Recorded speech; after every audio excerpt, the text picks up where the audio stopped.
Assalamualaikum warahmatullahi wabarakatuh.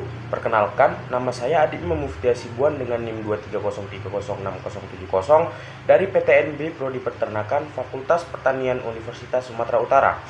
Di sini saya akan melakukan praktikum anatomi dan fisiologi ternak, yang dimana di sini saya menggunakan sampel Anas Platyrhynchos domestica, yang dimana mata kuliah ini diampu oleh Ibu Tati Vidanasari, SPTNP.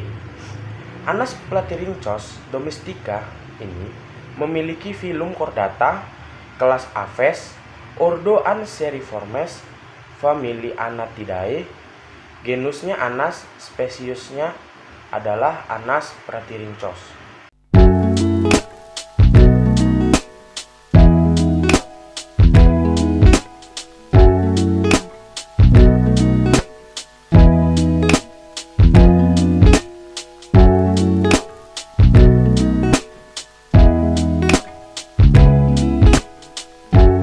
Sebelumnya, saya akan menjelaskan jenis bulunya terlebih dahulu. Nah, menurut susunan anatomis, jenis bulu dapat dibedakan menjadi, yaitu yang pertama adalah plumai. Plumai adalah bulu penutup tubuh bagian luar yang juga membentuk figor atau bentuk tubuh dari unggas bebek. Nah, yang termasuk tipe plumai adalah bulu sayap dan ekor. Bagian-bagian dari plumai terdiri atas, yaitu yang pertama adalah calamus atau kuil atau tangkai bulu yang melekat pada folikel kulit. Bagian ini berongga dan mempunyai dua macam lubang, yaitu umbilicus inferior atau pada pangkal ekor dan umbilicus superior pada bagian distal. Nah, lalu selanjutnya yang kedua adalah racis. Lanjutan dari calamus yang tidak berongga dan merupakan penyokong vexillium. Nah, lalu selanjutnya adalah vexillium. Vexillium adalah bendera bulu yang terdapat pada kanan dan kiri dari racis.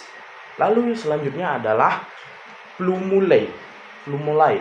Nah, plumulae ini banyak terdapat pada bebek yang masih muda, mempunyai calamus yang pendek.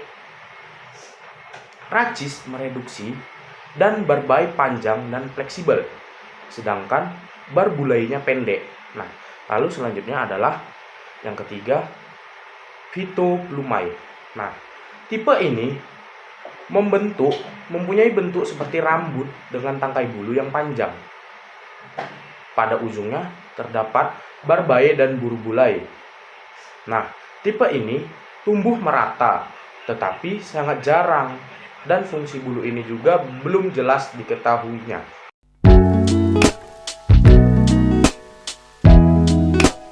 Selanjutnya, yaitu enzim dalam sistem pencernaan. Enzim dimulai dari pakan yang masuk ke dalam mulut atau paru, yang akan tercampur dengan kelenjar saliva, dan di sini terjadi proses enzimatik, yaitu amilase. Enzim amilase berfungsi sebagai pemecah pati atau karbohidrat menjadi glukosa atau gula.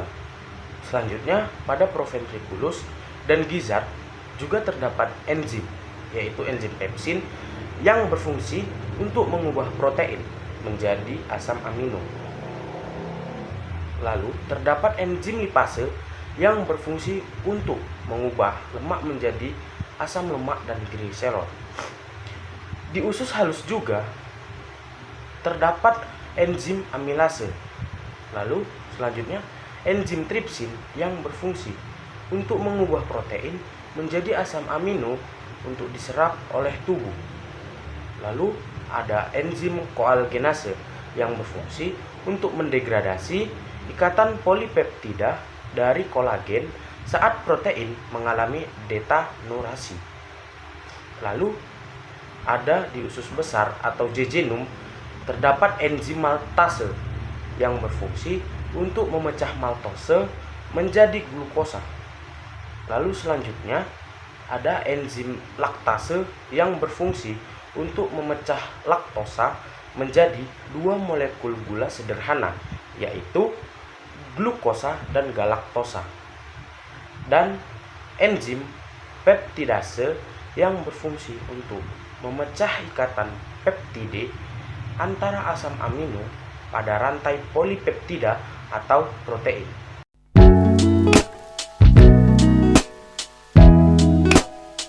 Selanjutnya saya akan menjelaskan sistem sirkulatoria atau sirkulasi darah.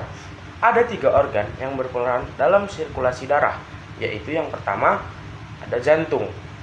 Jantung memiliki beberapa bagian, diantaranya ada atrium dexter, atrium sinister, ventricle dexter, dan ventricle sinister. Pembatas antara atrium dexter dengan atrium sinister dinamakan interatria sectum. Sedangkan pembatas antara ventricle dexter dengan ventricle sinister disebut dengan interventricular sectum. Antara atrium dexter dengan ventricle dexter ada katup yang dinamakan valvula tricuspidalis. Sedangkan antara atrium sinister dengan ventricle sinister disebut dengan valvula bicuspidalis. Lalu selanjutnya yang kedua ada darah. Darah terdiri dari 3 macam, yaitu yang pertama ada sel darah merah atau eritrosit yang berfungsi sebagai transportasi nutrisi CO2, O2, dan juga hormon. Kedua, sel darah putih atau leukosit berfungsi sebagai antibodi. Lalu ketiga, keping darah atau trombosit yang berfungsi sebagai proses pembekuan darah. Lalu selanjutnya kita masuk yang ketiga, yaitu pembuluh darah. Pembuluh darah dibagi menjadi 2 macam, yaitu arteri yang berfungsi untuk mengalirkan darah dari jantung ke seluruh tubuh yang kaya dengan O2. Sedangkan vena merupakan pembuluh darah yang membawa darah dari seluruh tubuh menuju jantung yang kaya dengan CO2. Dalam sirkulasi ini terdapat 2 mekanisme. Pertama yaitu adalah respirasi, lalu yang kedua adalah ekspirasi.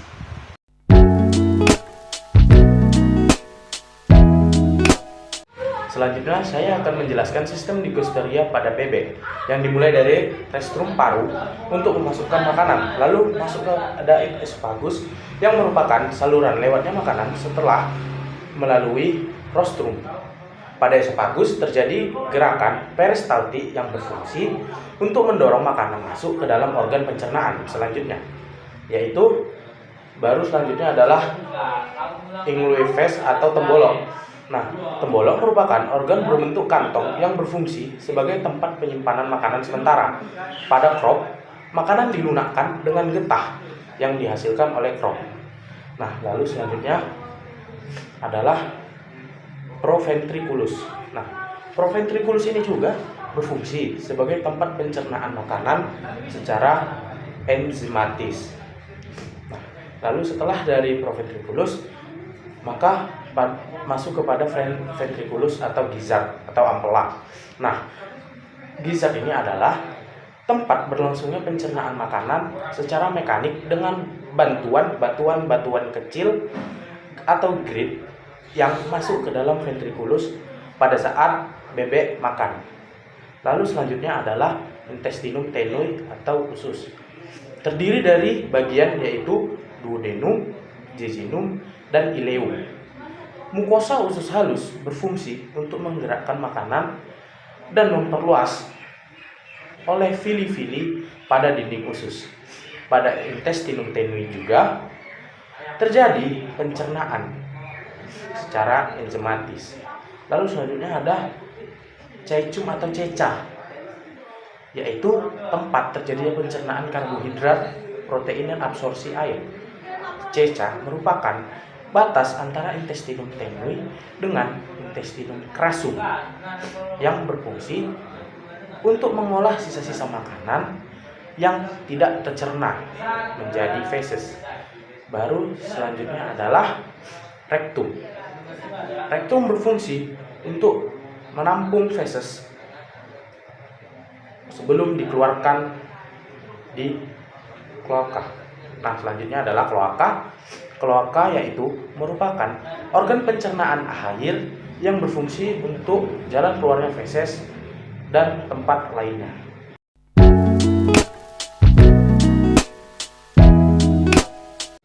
Oke, selanjutnya saya akan menjelaskan tentang sistem pernapasan. Yang pertama adalah nares. Organ pernapasan unggas yang pertama atau yang sering disebut dengan lubang hidung. Lubang hidung pada bebek ini berguna untuk mengambil udara agar unggas ini bisa bernapas dengan baik. Yang kedua adalah glotis atau laring. Glotis dan laring posisinya ada di pangkal trakea bagian atas. Glotis dan laring mempunyai perbedaan, yaitu laring itu adalah pangkal dan trakea bagian atas. Sedangkan glotis itu adalah celah masuknya udara ke dalam trakea. Lalu yang ketiga adalah trakea. Trakea merupakan organ pernapasan yang berbentuk pipa dan terdiri dari cincin-cincin tulang rawan. Trakea ini berfungsi untuk mencegah terjadinya kolaps karena adanya tekanan negatif pada saat bebek bernapas. Lalu yang keempat adalah sring. Sring itu terjadi setelah dari trakea turun ke bawah.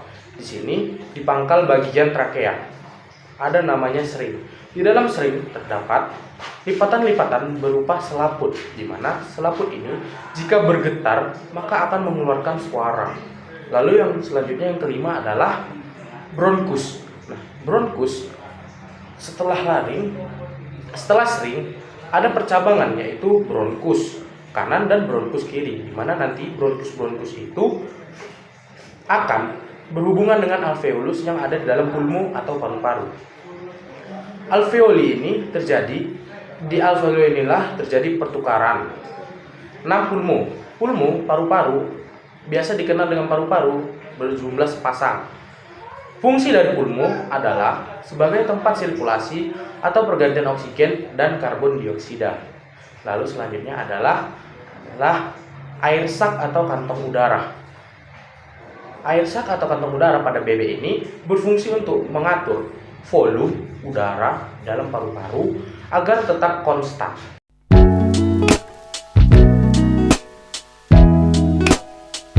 Selanjutnya saya akan menjelaskan pencernaan tambahan. Yang pertama ada hati.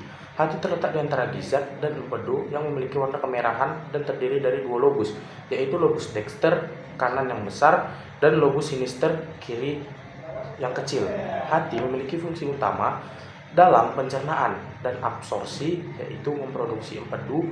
Selain itu juga, hati juga membantu detoksifikasi racun pada tubuh. Lalu yang kedua adalah pankreas. Pankreas terletak pada lipatan duodenum. Pankreas mengsekresikan cairan pankreas ke duodenum melalui duktus pankreas dan menghasilkan enzim untuk yang mendigesti karbohidrat, protein, dan lemak. Pankreas berfungsi sebagai kelenjar endokrin dan eksokrin. Lalu yang terakhir adalah yang ketiga adalah kantong empedu. Kantong empedu yakni mempercepat kerja amilase pankreas dan membantu penyerapan lemak, membantu penyerapan vitamin yang larut dalam lemak.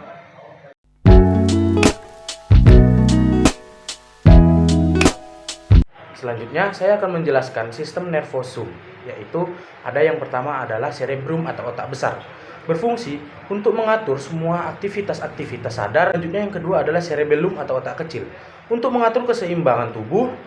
Lalu selanjutnya yang ketiga adalah medulla oblongata, batang otak, sebagai pengatur aktivitas tubuh dalam seperti aliran darah. Lalu yang terakhir yang keempat adalah medulla spinalis atau sumsum tulang belakang, untuk menyalurkan sinyal otak ke otot atau organ-organ tertentu untuk mengatur gerak.